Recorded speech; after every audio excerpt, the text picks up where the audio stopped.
Let us now, moving further, understand more details of tradition and individual talent, here focusing on the importance of literary history.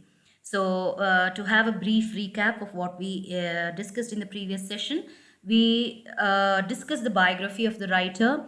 We also had the introduction to the essay and majorly what he says about the three divisions of his essay. In the essay that is divided into three parts, the first part gives us Eliot's concept of tradition, and in the second part it is developed it has developed his theory of the impersonality of poetry, and the third short part is in the nature of a conclusion or summing up of the whole discussion.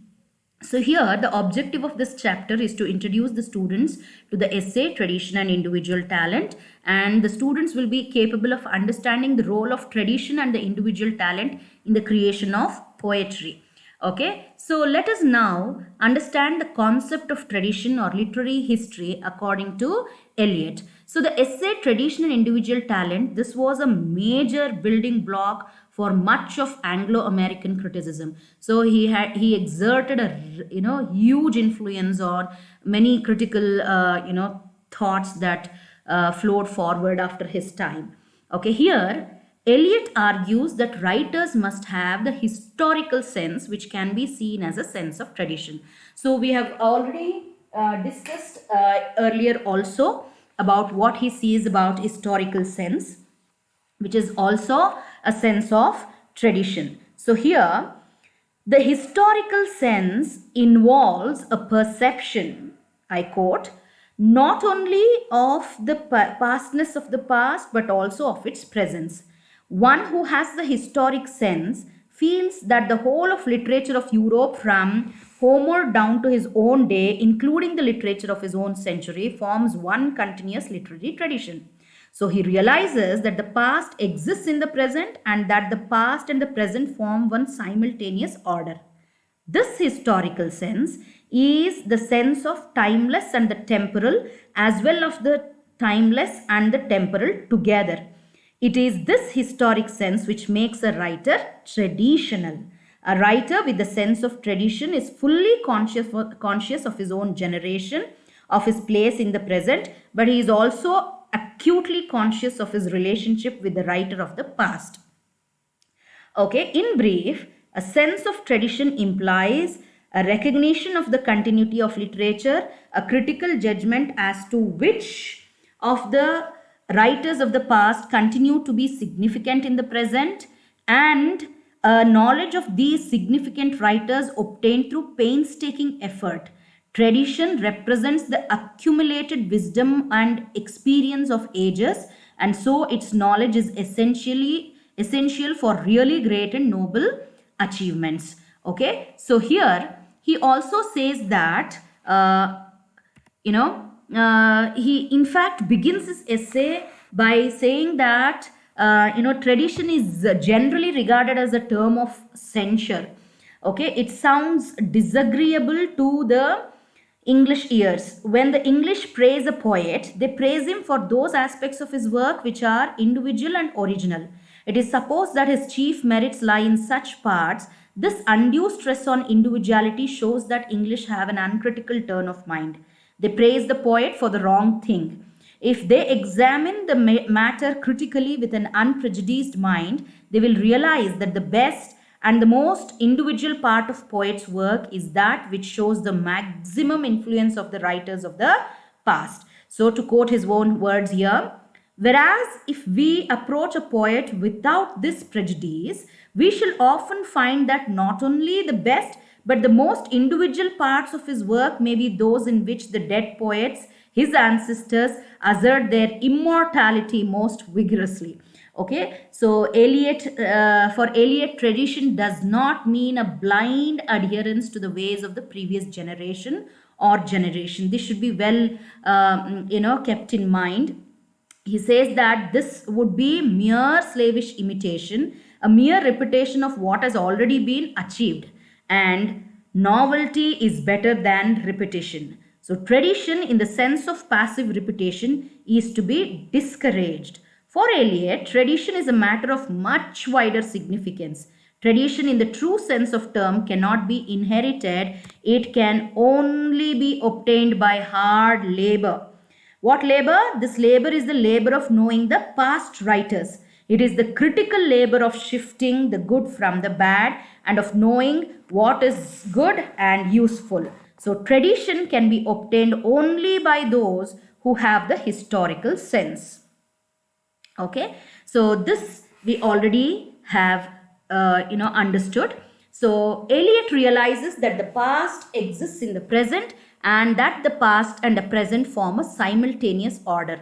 This historical sense is the sense of timeless and the temporal, as well as of the timeless and the temporal together.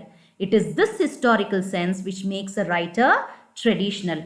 A writer with a sense of tradition is fully conscious of his own generation, of his place in the present, but he is also acutely conscious of his relationship with the writers of the past. So in brief, tradition implies these three things which we have already discussed once. That is recognition of the continuity of literature, a critical judgment as to which of the writers of the past continue to be significant in the present, a knowledge of these significant writers obtained through painstaking efforts. So through the concept of tradition, Eliot tries to find out the relationship between past and present. So tradition is not anything fixed and static.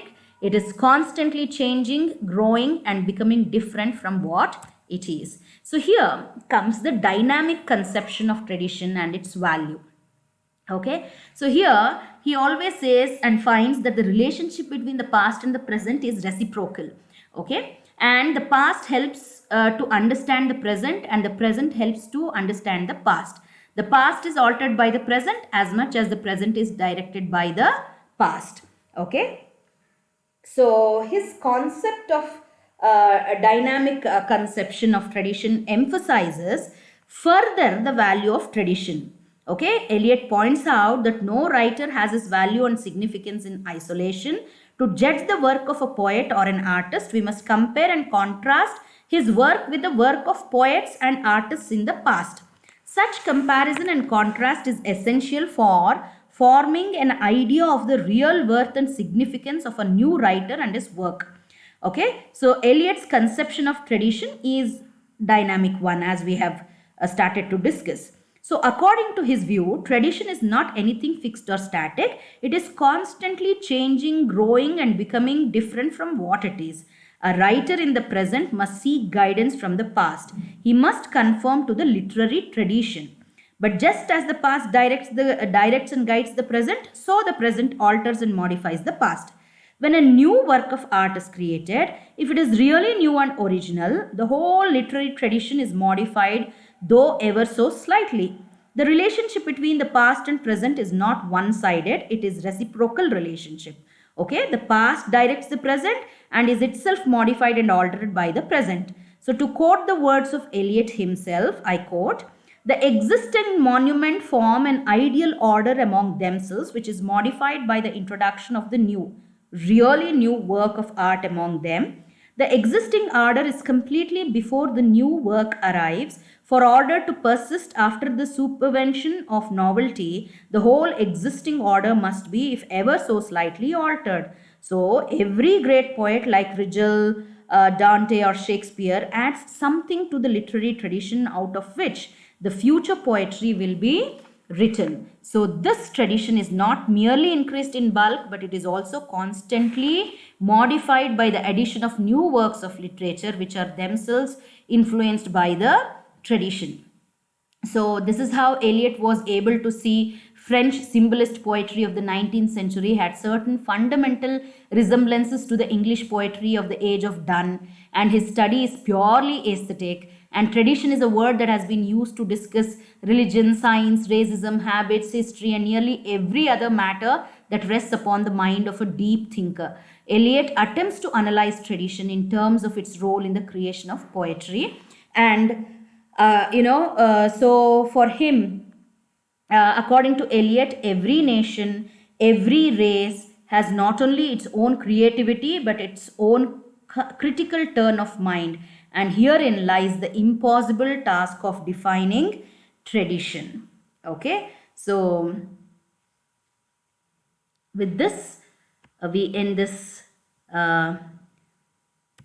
discussion, and to conclude, we can say that Eliot's words that every city, every family, every individual has his or own tradition. Habits, ideas, thought process are all part of this turn of mind that Eliot speaks of in this essay. Though thought process is tradition, although Eliot says, yet if the only form of tradition consisted in